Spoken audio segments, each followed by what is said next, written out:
En pleine vague de départ en vacances, certains l'ont découvert, difficile d'échanger un billet de train, faute de guichet dans beaucoup de villes ou faute de rendez-vous dans les grandes gares parisiennes. Le passage au numérique se fait à marche forcée à la SNCF et les usagers sont au mieux un peu perdus, au pire très en colère. Justine Veil, Antoine Husser. Gare du Nord cet après-midi. Une queue de plusieurs mètres au guichet, des dizaines de voyageurs patientent. Il y a combien de temps d'attente à peu près? Vous partez aujourd'hui, monsieur?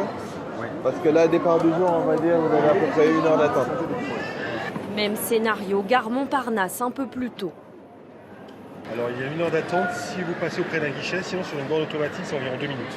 1 heure d'attente? Oui, il y a beaucoup de monde là et à l'intérieur. Parce qu'il y a beaucoup de gens qui veulent partir aujourd'hui prendre le train, il y a environ 7 milliards d'habitants sur la planète et il n'y a que quelques guichets ouverts. Face à l'affluence, seuls les départs urgents sont traités. Cette femme veut voyager la semaine prochaine. Son seul recours, les bornes automatiques. En revenant à l'accueil, l'opération en cours sera annulée. Souhaitez-vous revenir à l'accueil? Déjà, j'ai rien compris.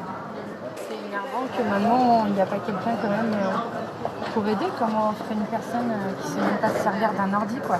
Ouais. Un peu plus loin, cette dame, visiblement perdue. Pour avoir la carte senior, je dois m'adresser. La renouveler? Oui. Là, sur les bords, je ne sais pas faire. Je ne fais pas sur les bords. Moi, je veux rencontrer quelqu'un. Tout à l'heure, on en a fait quoi? Non, c'est pas moi, je les prends. On ne peut pas rencontrer quelqu'un. C'est terrible ce truc de ne pas pouvoir parler avec quelqu'un. Moi, je veux rencontrer quelqu'un, parler avec quelqu'un, pas une machine. Des scènes devenues quotidiennes dans de nombreuses gares. Face à la grogne des usagers, la SNCF assure avoir renforcé ses équipes d'accueil pour les premiers départs en vacances. Pourquoi cette soudaine disparition des guichets? Les usagers sont-ils prêts à changer leurs habitudes pour prendre le train et à ne plus être de simples voyageurs anonymes? Question-réponse avec Anaïs Barr, Lou Kissiela et Dominique Mas. Comment expliquer ces heures d'attente pour échanger avec un agent SNCF?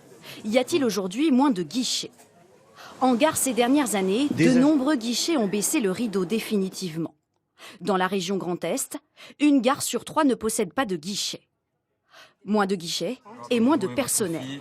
Vente de billets, accueil en gare, ces dernières années, le nombre d'agents dédiés au service clientèle a baissé. Moins 2058 postes en 5 ans, selon le syndicat UNSA. Réserver un billet, se renseigner sur un voyage, la SNCF favorise aujourd'hui le service en ligne. Mais cette numérisation est-elle trop rapide pour les clients? Pour la direction, ce sont les voyageurs qui réclament ces services. Selon elle, 20% seulement des billets sont achetés au guichet, contre 80% sur Internet. Pour cet expert, au contraire, le virage numérique est trop radical. Pour l'instant, il y a encore beaucoup de services SNCF qui ne sont pas disponibles en ligne. Donc que ce soit certaines cartes ou certains trajets un peu compliqués.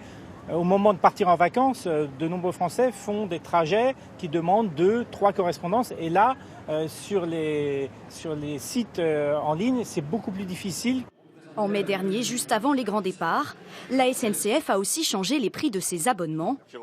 Des tarifs peut-être illisibles pour certains clients. Carte jeune, senior, week-end, tous les prix de ces abonnements ont été modifiés, ainsi que les règles qui vont avec. De quoi désorienter certains clients. Effectivement, ça perturbe un peu les comportements et comme partout, il faut accompagner nos clients. Là aussi, on a des ambassadeurs de Oui SNCF et de la nouvelle gamme tarifaire qui sont venus sur le terrain au mois de juin, qui reviennent là au mois de juillet. Pour les voyageurs réfractaires à l'achat en ligne, la SNCF délèguera bientôt une partie de la vente de ses billets, par exemple au bureau de tabac.